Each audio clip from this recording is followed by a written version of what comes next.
Shalom Ibu Bapak Saudara sekalian yang terkasih dalam Tuhan Yesus Kristus. Senang sekali dapat menjumpai Ibu Bapak kembali dalam acara Pelita Hidup. Dan sebelum kita melangkah sepanjang hari ini, kita rindu merenungkan kebenaran firman Allah. Dan kebenaran firman Tuhan pagi hari ini datang menguatkan iman kita tentang perasaan tenang dekat Allah.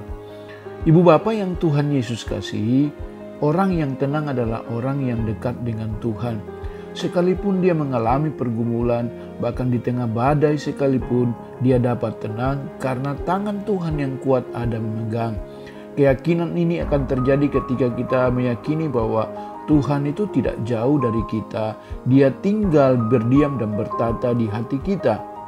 Dan tinggal kita yang harus banyak berdoa, bergumul, menyerahkan seluruh kehidupan kita dan selalu mendekat kepada Tuhan.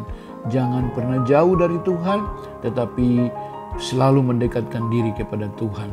Di dalam kitab Mazmur pasal yang ke-62, ayat 1 sampai ayat yang kedua, Alkitab berkata kepada kita pagi hari ini, perasaan tenang dekat Allah untuk pemimpin biduan menurut Yedutun Mazmur Daud.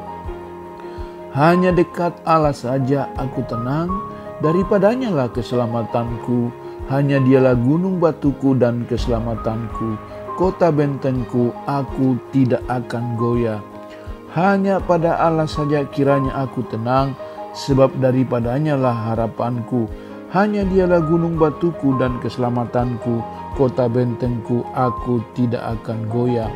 Puji Tuhan, kita bersyukur pagi hari ini karena Tuhan berjanji bahwa ketika kita dekat dengan Tuhan, satu hal yang harus kita sadari, kita tidak akan goyah. Kita akan mengalami kedamaian, kita akan mengalami perlindungan daripada Tuhan. Bahkan Alkitab berkata, hanya dialah keselamatan kita. Mari melangkahlah sepanjang hari ini dengan selalu mendekatkan diri kepada Bapa, sebab hanya Allah saja yang menjadi sumber ketenangan dalam kehidupan kita. Apa yang kita miliki tidak dapat menjamin kita tenang, tetapi ketika kita dekat dengan Tuhan, ketika kita dekat dengan Allah kita, Bapa kita yang baik, maka ketenangan, kedamaian akan memenuhi hati dan pikiran kita, sehingga kita hidup sehat, kita hidup penuh dengan sukacita dan damai sejahtera.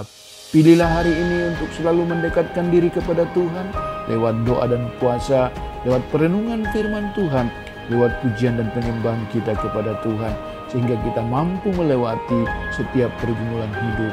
Shalom, selamat pagi. Tuhan Yesus memberkati kita semua. Amin.